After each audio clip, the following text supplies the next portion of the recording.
Es bertiup angin dari utara, berhembus angin dari selatan. Sambutlah salam dari saya, walaupun belum berjabat tangan. Assalamualaikum warahmatullahi wabarakatuh. Dan berhubung dia ini non muslim, jadi dia tidak menjawab. Sahabat-sahabat semua, saudara-saudara dimanapun berada, malam ini adalah malam yang sangat apa ya seperti biasanya, malam yang selalu diakhiri dengan segala sesuatu untuk beristirahat. Tapi malam ini adalah malam terakhir Erwin berada di RRP Barbershop ataupun di Rambung Riau Pujut. Karena besok malam lu mau kemana, Win? Balik kampung. Balik. Duduknya bener dong lu. Yang bener. Oke, mau balik kampung. Kenapa lu mau balik kampung? Dari kerjaan lagi. Karena dia mau mencari pekerjaan yang lebih bagus. Sekalian jadi orang tua. Yang mau lu jaga bokap atau nyokap? Bokap. Oh, ayah yang Iya. ayahmu sakit. Sakit apa? TBC. Semoga cepat sembuh. Udah berapa lama ayah TBC? Baru seminggu lalu. Emang ibu lu kemana? Oh, jadi orang tua lu udah pisah. Sekarang yang mau kita bahas adalah gimana sih pertama kali lu datang ke Batam, di prosesnya itu seperti apa? Kenapa lu itu bisa sampai terdampar ke Batam gitu? Ini kita ngobrol-ngobrol supaya nanti kalau dia di Medan atau dimanapun berada, ini kan yang namanya pembicaraan di media sosial seperti itu, jejak digital itu abadi, kecuali dihapus oleh si pengupload. Dia walaupun nanti sudah tua, dia pernah ada kenang-kenangan, mungkin dia punya anak, punya keturunan, melihat ini loh dulu papamu waktu di Batam pernah bekerja di tempat seperti ini, kalian bisa melihatlah pedihnya hidup di perantauan itu. Dan ini loh pernah bincang-bincang sampai yang punya tempat cukurnya gitu kan. Nah sekarang kita mau nanya-nanya loh, gimana sih awal mula perjalanan lu itu kok bisa sampai ke Batam? Dua-duanya kawan sih. Kawan tinggalnya di kubur. Itu orang mana dia? Orang kampung juga. Orang Kediri tinggi? Cuma kan orang tuanya sama kayak aku juga. Mamanya lah bilang. Mamanya tuh nikah lagi sama orang Korea, tapi tinggalnya di sini di Bogor. Jadi yang ikut orang tua kan. Kemarin dia pulang kampung terus ngajakin. Berhubung aku kan. Oh dia dari Batam datang ke kampung lu? Iya. Dia yang ngajak lu kemari dia? Iya sekalian. Aku sekalian kan udah 2 tahun aku nganggur sana. Udah lah, aku kan. Lu dijanjiin pekerjaan? Kalau kayak pekerjaan kan, cuman nyari dulu. Akhirnya nggak dapat. Cuman itu kan ada, kita kan kalau keluarga tahu. Pasti ada problem kan, ada ngaret kayak gitu. Ada pembicaraan tidak mengenakan. Harus itu keluar, tinggal di tempat keluarga lagi, sama juga. Oh yang dia, di mana itu? Yang kedua di mana? Keluarga yang kedua di mana? Di Marina. Bukan. Tadi pertama di Punggur. Oh. Terus yang kedua di? Kedua di Batu Haji. Di daerah mana itu? Di Kampung Paradis. Di Kampung Paradis. Terus gimana tuh ikut mereka? Ya, itu juga sama juga, ada hubungan juga. Gak enak. Terus lu pindah lagi ke? Dari tempat tanteku. Tantemu yang di Marina. Kan? Nah lalu? Itu juga ada hubungan. Terus kan tempat orang lain istilahnya, kalau orang kan orang lah aku bilang. Orang lain juga. Tapi yang paling orang lain gua ya kan. Iya.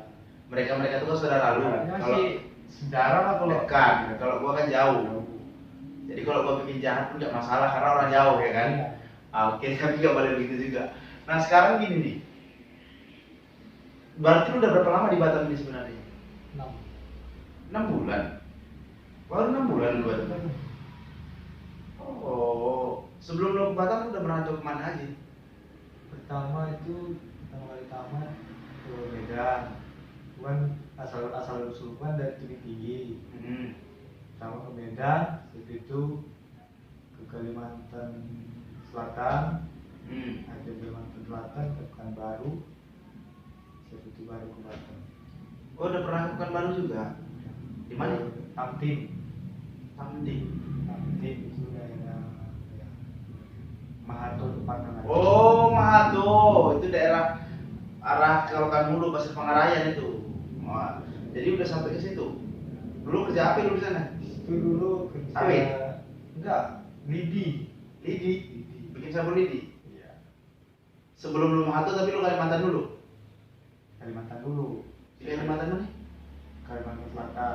Kalimantan Selatan, ya di Kalimantan Selatan tepatnya tuh di daerah Banjarmasin. Banjarmasin, tapi bukan di kota kan? Di hutan lah. Setahu gua masalahnya Banjarmasin itu bukan hutan, karena gua juga lama di Banjarmasin itu dulu kurang lebih 6 bulan. Di Banjarmasin Kalimantan Selatan pada saat itu gua masih umur 19 tahun.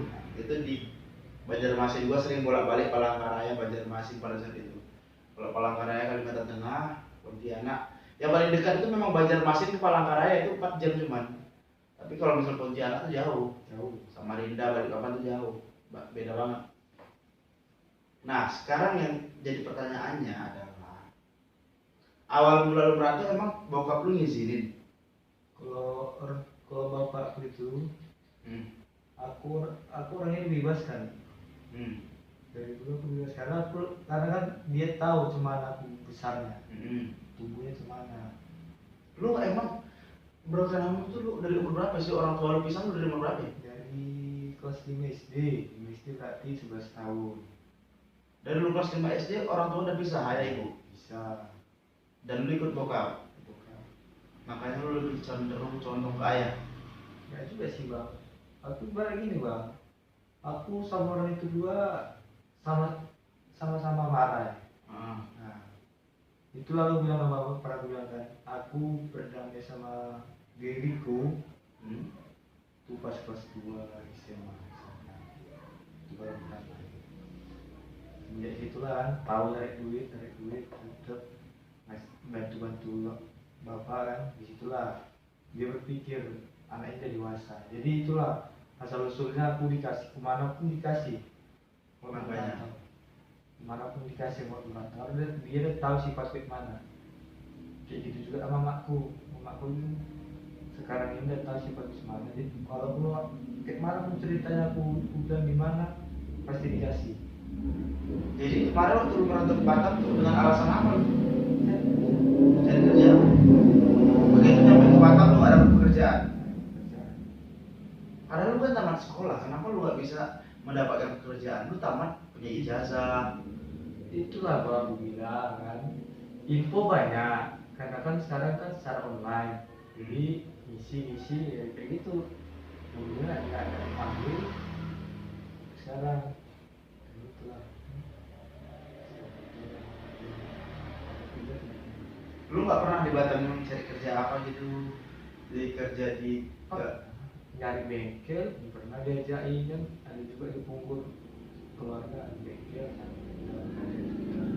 Karena aku belum paham ya keluar bengkel itu, baca. Itulah kan kemarin tuh umur pas pulang, kalau begitu cabut ke situ ke Kampung Paradis Ratu Haji 2 bulan, terus di tempat di Marina. Terus emangnya sebenarnya cita-cita lu itu apa? Dulu itu cita-cita lu itu sebenarnya Kalau dulu itulah bang aku bilang kan, dari itulah perceraian orang tua kan. Cita-cita aku kan lagi rasaku. Lu nggak kepengen jadi apa? Jadi apa? Semenjak gua itu, kalau udah gede jadi ini itu ada nggak? nggak ada lagi bang. Semenjak itu perpisahan orang tua itu bang. Makanya cuma anak itu lah bang. Kalau aku kan yang gitu aja. Apa? Adikku aja yang aku. Ada berapa orang lagi dia? 1 lagi. Cewek. Di depan laki-laki. Apa aja bagikan itu dia mau kemana, mudah-mudahan lah kan ke depannya bisa atur itu, mau dia mau jadi ini, mau jadi ini. Gimana? Bisa nggak sih cerita lu luapin emosi lu tuh jadi seorang anak broken home tuh Mana lah bisa lagi emang sekarang, walaupun ada yang paling ini ya, yang paling bikin lu tuh gak bisa terima kenyataan jadi anak yang terpisah dari kedua orang tua itu? kayak mana lah tuh, karena kan sekarang kan udah berdamai Bang. Jadi Mau nggak mau berdamai ya? nah, kekesalan itu ibaratnya udah berubah gitu aja, ibaratnya berubah jadi sayang sekarang ikut sayang. Tapi kalau dulu ya, dulu Bang ya aku bilang ya, sampai itu kelas 2 SMA aku nggak pernah jumpa mamaku, walaupun mamaku kan adiknya kan ada di kampung, walaupun dia pulang ke kampung sama adiknya aku nggak pernah jumpai. Terus kok dulu kemarin di Kalimantan lu kerja apa? Itu pertama ekskavator. Eksavator. Itu berapa gajinya lu? Nah itulah, karena kan helper itu di situ katanya 1 juta. Masa ya bersih, kita bersih. Makan dikasih. Makan kasih, mesnya pun ada. Ada mes, ada makan, bersih 1 juta ya. Cuma itu aja lah kan. Tahu lah kalau kita kerja di hutan kayak mana kan. Apalagi di sana pun panas minta ampun. Daerah Kalimantan Jaya ini gua pernah ngerasain. Aku kan di perbatasan Kalsel sama Kalteng Bang. Nanti kalau misalnya lu pulang ke Medan lu mau kerja apa? Kalau itu Kira-kira. kalau itu nggak tahu juga sih Bang. Ini kira-kira menurut lu kerja apa di sana? Karena kan mau aku rencana mau buka usaha angkringan. Nanti itulah kan berhubung pun modal ada. Dia kerja apapun jadilah dulu kan. Kerja apapun. Jadi pulang ke tebing tinggi lagi gitu maksud lu? Ya. Kan sekalian ngurus bapak lu juga Bang. Gua agak mendingan baru nanti masuk ke Medan. Jadi kita mau makan kita. Dari tebing tinggi ke tempat tuh berapa jam? Dari Medan. Lu kan nggak tebing tinggi kan, lu bukan di tebing tingginya, tapi di kampung Ele kan? Oh iya. Nah, Itu cuma bentar aja nih Bang, karena kan jalan udah mulus. Paling 20 menit. kalau dari Medan itu ke tebing tingginya 2 jam. 2 jam. Dari tebing tinggi rumah lu Di rumahku 20 menit. 20 menit. Karena kan jalan udah mulus. Kalau dulu kemungkinan sejam kurang. Karena kan jalan tempat kami itu dulu ibaratnya macam masuk ke ladang, jalan ladang. Kalau sekarang kan ada aspal terus. Jadi sekarang nih umur lu berapa? Terus ya. Umur masa muda, sangat umur 19 tahun. Nah, kalau bicara masalah umur ya, dulu gue juga merantau sangat muda banget. Umur gue tuh jalan 16 lah. Umur 16 gue dari itu merantau, dimana pada saat itu memang kehidupan ini penuh dengan misteri dan teka-tekinya itu nggak bisa kita jawab. Itulah teka-teki kehidupan. Yang penting kita harus menjalani kehidupan ini seperti air mengalir. Kadang kita nggak bisa bicara, nggak bisa ngomong, nggak boleh gini, nggak bisa gitu, nggak bisa gitu. Itu namanya arus perjalanan kehidupan. Dan dia di sini selama 2 bulan ini gue ajarin untuk menjadi seorang pencuci rambut yang profesional. Sebenarnya tadinya gue bukan pengen mengajarkan dia untuk,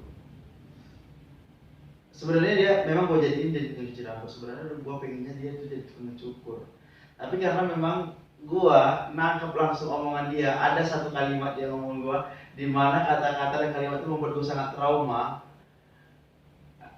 Gue pengen dia jadi tukang cukur, jadi hebat, jadi bisa cukur di sini.